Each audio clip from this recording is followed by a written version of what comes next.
Con los barcos hundidos ya no hay vuelta atrás. Hernán Cortés y sus hombres se están adentrando en un territorio totalmente nuevo para ellos. A partir de ahora, su supervivencia va a depender de una sola cosa: conseguir aliados. Aliados para marchar hacia el corazón del imperio más poderoso de Mesoamérica, la increíble Tenochtitlan. Y su primer gran obstáculo, que también es su mayor oportunidad, serán los tlaxcaltecas. Y esta era, literal, la pregunta del millón que se estaban haciendo tanto los españoles como los tlaxcaltecas. A ver, los tlaxcaltecas eran enemigos a muerte de los mexicas. Llevaban años sometidos a bloqueos comerciales y a las terribles guerras floridas, que eran básicamente para capturarlos y sacrificarlos. O sea, se odiaban. Pero, ¿de verdad podían confiar en estos extraños recién llegados del mar? En Tlaxcala, la cosa estaba que ardía. El consejo estaba totalmente dividido. Por un lado teníamos al viejo y sabio Maxiscatzin, que veía a los españoles como una herramienta, una oportunidad única para, por fin, liberarse del dominio mexica. Pero por el otro lado estaba el joven y feroz guerrero Xicoténcatl, que no se fiaba ni un pelo. Para él, estos extranjeros eran solo una nueva amenaza, y había que destruirlo. Entonces, los tlaxcaltecas decidieron hacer algo muy, pero muy astuto: poner a prueba a estos tipos nuevos. Primero, mandaron a guerreros otomíes a que los atacaran. Así, si los otomíes perdían, ellos podían lavarse las manos y decir: «Ah, no, nosotros no fuimos, fueron ellos». Pero después de casi 3 semanas de batallas durísimas, donde los españoles mostraron su poder con caballos, cañones, y Cortés respondió quemando aldeas, los tlaxcaltecas se convencieron. Ok, estos tipos eran la fuerza que necesitaban. Y esto nos muestra perfectamente la mentalidad de Cortés. En medio de la batalla capturó a unos espías tlaxcaltecas y en lugar de matarlos, les cortó las manos y los mandó de regreso a su campamento. El mensaje era aterrador, pero clarísimo: no les tenemos miedo. Y si nos traicionan, vamos a responder con una crueldad que ni se imaginan.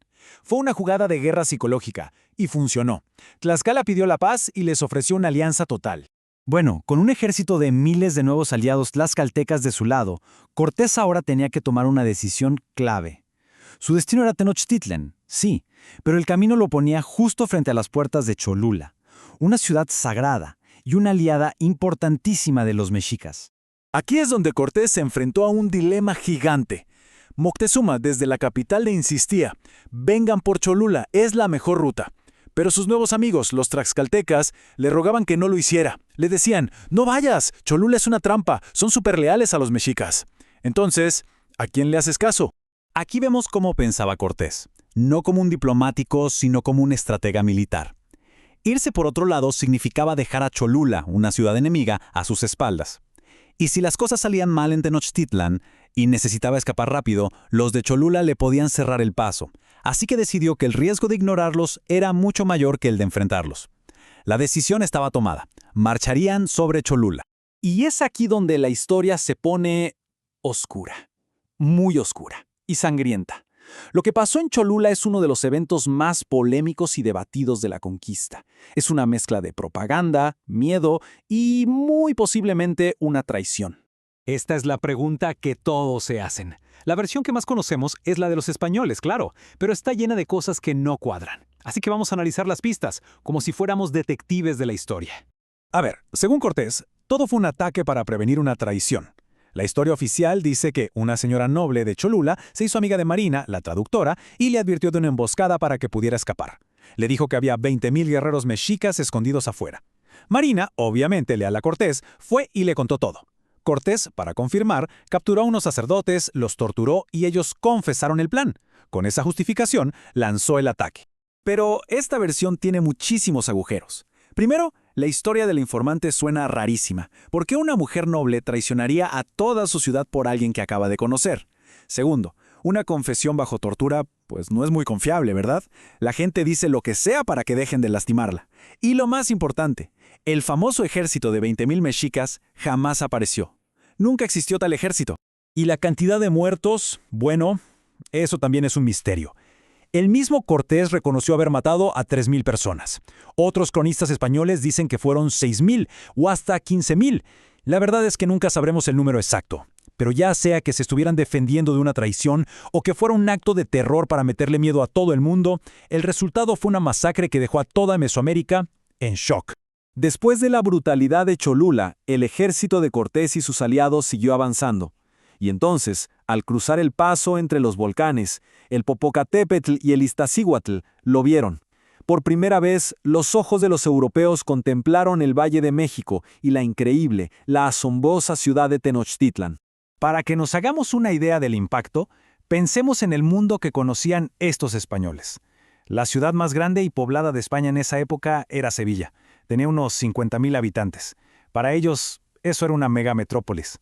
Bueno, pues Tenochtitlan era, como mínimo, 3 veces más grande. Con una población de más de 150,000 personas, era una de las ciudades más grandes del mundo, comparable a París o Constantinopla. El shock para estos hombres debió ser monumental. Y no era solo lo grande que era, es que la ciudad parecía sacada de un libro de fantasía. Flotaba sobre un lago, conectada por unas calzadas enormes. Tenía un sistema de diques para controlar el agua, calles súper limpias gracias a un servicio de recolección de basura en canoas y hasta baños públicos. El mercado de Tlatelolco era tan grande y ordenado que los dejó con la boca abierta, acostumbrados a los mercados europeos que eran mucho más caóticos y sucios, la verdad. Y llegó el día, 8 de noviembre de 1519. Por fin iba a ocurrir. Dos mundos, representados por sus dos líderes, estaban a punto de verse cara a cara por primera vez en la historia. El encuentro fue una clase magistral de choque cultural. Moctezuma, el tlatoani, que significa el que habla, llegó con una ceremonia increíble. Había nobles barriendo el suelo por donde iba a pasar. Y Cortés, pues muy a la europea, intentó darle un abrazo de camaradería. Uf, grave error. Los nobles mexicas se espantaron y lo detuvieron. El tlatoani era casi un dios, nadie podía tocarlo. Y el primer intercambio de regalos lo dice absolutamente todo. Cortés le ofreció a Moctezuma un collar de cuentas de vidrio, algo que en Europa no valía casi nada.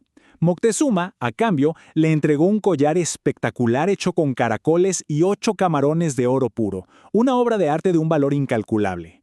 La diferencia en cómo veían la riqueza era abismal. Moctezuma recibió a los españoles y los hospedó en el antiguo palacio de su padre, Axayácatl, justo en el centro de la ciudad. Estaban rodeados de lujos, sí, pero también de miles y miles de guerreros mexicas. Y la pregunta estaba en el aire. Aquí es donde la cosa se pone todavía más complicada. Según Cortés, en una de las primeras charlas, Moctezuma prácticamente le entregó el imperio en bandeja de plata, reconociendo al rey de España como su señor, y esa declaración se convirtió en la justificación legal de toda la conquista. Pero, a ver, ¿de verdad dijo eso? Pensemos en el proceso. Moctezuma hablaba en un náhuatl súper elegante, de la realeza. Mariná lo traducía al maya para Jerónimo de Aguilar y él, finalmente, lo traducía al español para Cortés. En toda esa cadena es muy probable que se perdieran los matices. Un "mi casa es tu casa" muy diplomático se pudo haber convertido fácilmente en un "toma mi casa". Y esta es una prueba visual fascinante de cómo se puede reescribir la historia. Una radiografía de una pintura famosa de este encuentro reveló la imagen original, y en ella Moctezuma está de pie, derecho, mirando a Cortés de igual a igual, pero la pintura que vimos por siglos fue alterada para mostrar a un Moctezuma inclinado, como rindiéndose. Es propaganda pura y dura, hecha arte. Así que, al final de este capítulo, los españoles están en una posición increíblemente extraña. Viven en un palacio, los atienden como reyes y hasta descubrieron un tesoro escondido dentro de sus propios cuartos, pero están en una isla en medio de una ciudad de cientos de miles de personas cuyo líder no saben cómo va a reaccionar. La línea entre ser un invitado de honor y ser un prisionero en una jaula de oro era peligrosamente delgada.